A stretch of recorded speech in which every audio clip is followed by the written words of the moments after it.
আসসালামাইকুম রহমতুল্লাহ। বাংলাদেশ বিমানে আরও একটি নতুন জব সার্কুলার প্রকাশিত হয়েছে। তো চলুন জেনে নিই বিস্তারিত। এইখানে কিন্তু আপাতত দুইটা পদের জন্য ওরা সার্কুলার দিছে। একটা হলো apprentice mechanic line and base maintenance, পদ সংখ্যা এখানে কিন্তু 40 জন এবং বয়স এখান থেকে 21/11/2024 খ্রিস্টাব্দ পূর্বে অনূর্ধ্ব 32 বছর। এটা শিক্ষাগত যোগ্যতা সম্পর্কগুলো একটু জেনে নিই। বিজ্ঞান বিভাগে এসএসসি ও এসএসসি উভয় পরীক্ষায় জিপিএ 5 এবং চতুর্থ বিষয় ব্যতীত সকল বিষয় A+ গ্রেড পয়েন্ট 5.00 থাকতে হবে, অথবা ও এবং এ লেভেলের সকল বিষয়ে গড়ে এ থাকতে হবে।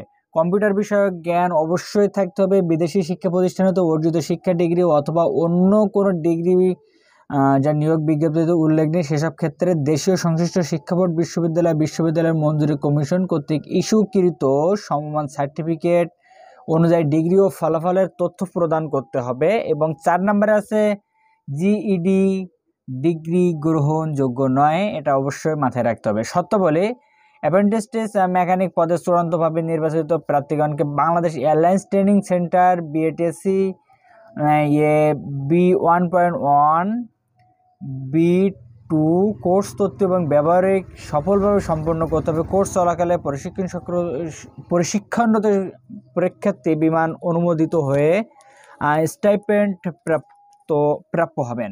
এবং 2 নম্বর যে শর্তটা ছিল, কোর্স সফলভাবে সম্পন্ন করে প্রার্থীগণ পরবর্তীতে ইঞ্জিনিয়ারিং হ্যাঙ্গারে বেতন বিভাগ 3 টেক, এখানে বেতন স্কেল 12,500 টাকা থেকে 30,230 টাকার অন্তর্ভুক্ত এয়ারক্রাফট মেকানিক হিসেবে নিয়োগপ্রাপ্ত হবেন। এবং আরও যে আরেকটি সার্কুলার আছে, মানে বাংলাদেশ বিমানের দ্বিতীয় যে পদটি, সেটা হলো এয়ারক্রাফট মেকানিক শপ। বেতন স্কেল 12,500 টাকা থেকে শুরু করে 30,230 টাকা। বেতন বিভাগ 3 টেক, পদ সংখ্যা 15টি, বয়স 21/11/2024 খ্রিস্টাব্দ, তারিখ অনূর্ধ্ব 32 বছর। Diploma in aircraft maintenance group বিজ্ঞান বিভাগে এসএসসি পরীক্ষায় ন্যূনতম জিপিএ 3.5 5-এর মধ্যে থাকতে হবে, অথবা ও লেভেলের সকল বিষয়ে গড়ে ডি থাকতে হবে। সিজিপিএ 3.0 সহ 4-এর মধ্যে। কারিগরি শিক্ষা বোর্ড কর্তৃক স্বীকৃত এয়ারস্পেস, এভিনিউক্স, এয়ারনটিক্যাল, এয়ারক্রাফট মেনটেন্যান্স এর ডিপ্লোমা ইন ইঞ্জিনিয়ারিং থাকতে হবে। কম্পিউটার বিষয়ক জ্ঞান অবশ্যই থাকতে হবে। বিদেশি শিক্ষা প্রতিষ্ঠান হতে অর্জিত শিক্ষা ডিগ্রি অথবা অন্য কোনো ডিগ্রি যা নিয়োগে বিজ্ঞপ্তি উল্লেখ নেই সেসব ক্ষেত্রে দেশীয় সংশ্লিষ্ট শিক্ষা বোর্ড বিশ্ববিদ্যালয় মঞ্জুরি কমিশন তথ্য ইস্যুকৃত সমমান সার্টিফিকেট অনুযায়ী ডিগ্রি ও ফলাফলের তথ্য প্রদান করতে হবে। জিইডি গ্রহণযোগ্য নয়। আবেদনপত্র পূরণ করার যে নিয়মাবলী দেওয়া হয়েছে সেটা হলো বয়স 21/11/2024 সর্বোচ্চ 32 বছর। এসএসসি পাশের সনদপত্রের ভিত্তিতে বয়স নির্ধারিত হবে। বয়স প্রমাণের ক্ষেত্রে এফিডেভিট গ্রহণযোগ্য নয়।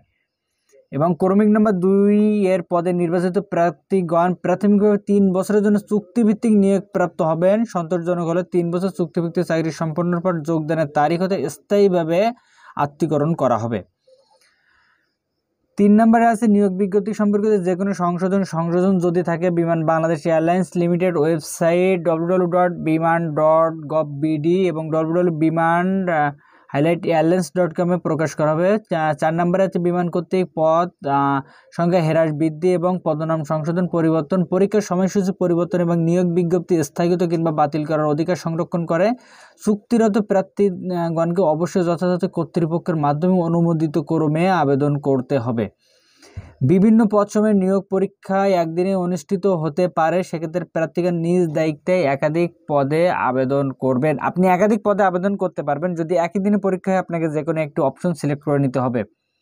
এবং এই ক্ষেত্রে আপনি অনলাইনে আপনাকে আবেদন করতে হবে। এটা 21/11 মানে 21শে নভেম্বর থেকে শুরু এবং এটি শেষ হবে 11ই ডিসেম্বর 2024 বিকাল 5টার আগে আপনার আবেদনটি সম্পন্ন করতে হবে। এবং আবেদন করার পরবর্তী 72 ঘন্টার ভিতরে আপনার এটা নির্দিষ্ট যে ফি আছে সেটি আপনাকে সাবমিট করতে হবে। এটার জন্য প্রয়োজন 300/300 ছবি এবং